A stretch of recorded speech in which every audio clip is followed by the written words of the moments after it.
Nakakatawa, wala sa isip ko na mag-AFAM pero dumating na lang ng hindi inaasahan. Dear Madam Native Filipina, taga-subaybay po ako ng mga kwentong AFAM at natutuwa akong makinig sa mga senders nyo. Nakaka-inspire at awareness na rin. Ngayon, I want to share my experience. Pakihide na lang po ng pangalan ko. Isa po akong OFW sa UAA.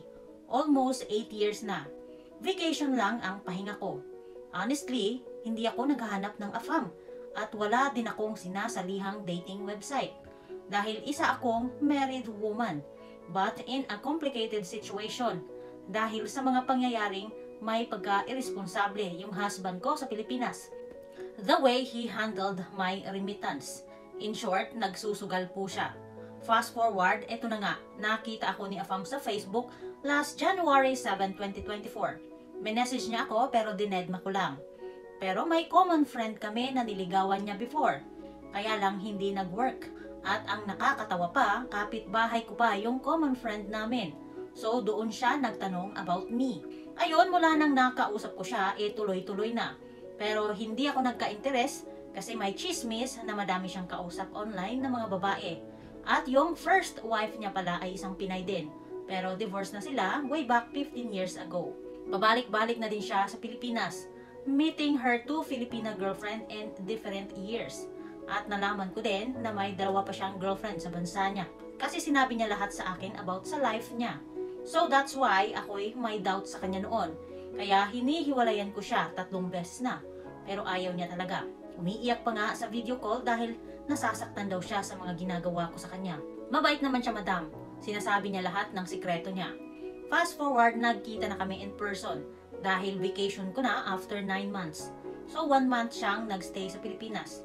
Nagstay kami sa isang expensive condo dito sa Cagayan de Oro.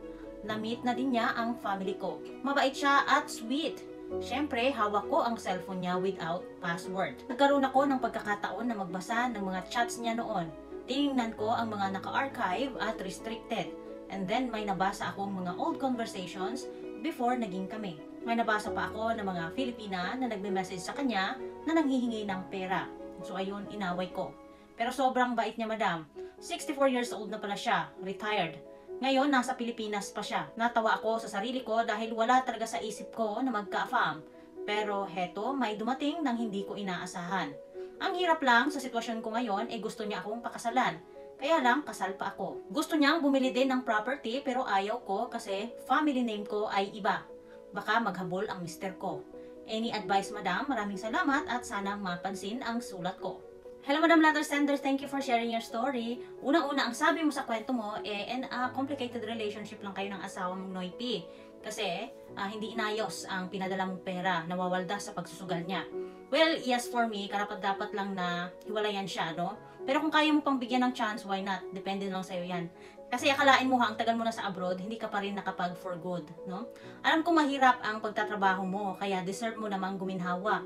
Kung si AFAM ang makakapagbigay nun sa'yo, well, sino ba naman ako para sabihan kang wag i-go? Ang unang gagawin mo lang talaga ay klaruhin ang hiwalayan ninyo ng asawa mo. Kasi mahirap yung walang klarong usapan na naghiwalay na talaga kayo kasi maaari kanyang kasuhan, alam mo yan. Plus, yung property na bibilhin na nakapangalan sa'yo, maghahabol talaga yan, no? Lalo na't alam mong may bisyo siya. Ang may papayo ko sa'yo ay makipag-anal ka muna sa asawa mong Noypi bago magpabili. Or, another option is, consult a lawyer and then sabihin mo na gusto mo ng post-nuptial agreement sa asawa mong Noypi. So, sa mga hindi nakakaalam, ang post-nuptial agreement ay kasulatan or agreement after maikasal para maprotektahan ang properties ng bawat isa just in case the marriage fails. Iba yung prenuptial ha, kasi yun ay ginagawa bago magpakasal. So, Madam Letter Sender, gawin mo yan bago kayo bumili ng property. Sabihin mo sa asawa mo na magkanya-kanya na kayo. Ayusin niya ang buhay niya at wala na kayong pakialamanan sa isa't isa. Lalo na ang mga ari-ariang maipupundar niyong dalawa after ng hiwalayan ninyo. Kung willing ang AFAM, madam, na gumastos sa annulment mo, then why not? Kasi nga gusto kang pakasalan, diba? Center, yung pagbili ng property, pwede namang ipagpaliban muna. Basta ang importante, safe na walang mahahabol ang iyong asawa at walang magkakasuhan. Sender, mag-ingat dahil maaari kang makasuhan ng iyong asawa kahit may usapan na kayo. Basta yung post-nuptial, asikasuhin mo muna bago bumili. Sana lang hindi niya alam na may AFAM ka na. Kung magsasama din naman kayo ni Afam habang hindi pa kayo anal, mag-ingat-ingat na lang din sa pagtatago ha. Kasi matagal-tagal na pagtatago yan dahil ang divorce sa Pilipinas hanggang ngayon, hindi pa din maaasahang maaaprubahan. Or another option ay mag-abroad ka ulit madam pero sa Hong Kong.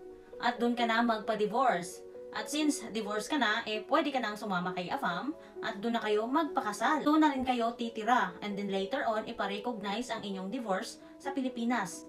So, letter sender, take note ha, may risk din pag naging magka-LDR kayo ulit ng Afam. Maaring magloko siya. Pero don't worry madam, kasi at least kung divorce ka na kay Noy P, makakahanap ka pa din naman ng ibang Afam. Good luck madam, sana nakatulong.